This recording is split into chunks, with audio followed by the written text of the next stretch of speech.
Mobile যোগাযোগের ধারণাটি 20 শতকের গোড়ার দিকে 1920 এর দশকে দ্বিতীয় বিশ্বযুদ্ধের সময় ট্রেনে এবং সামরিক বাহিনী দ্বারা বেতার যোগাযোগ ব্যবহার করা হয়েছিল।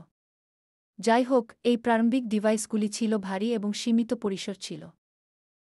1973 প্রথম মোবাইল ফোন প্রোটোটাইপ।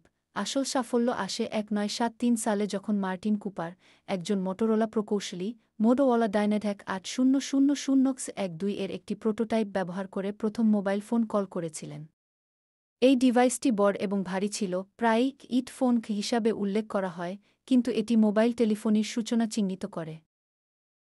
বাণিজ্যিক লঞ্চ 1983 মোটোরোলা ডাইনাট্যাক 8000X এক দশকের উন্নয়নের পর মোটোরোলা ডাইনাট্যাক 8000X বাণিজ্যিকভাবে 1983 সালে মুক্তি পায়। এটির ওজন ছিল প্রায় 2.5 পাউন্ড এবং 10 ঘণ্টা চার্জের পর 3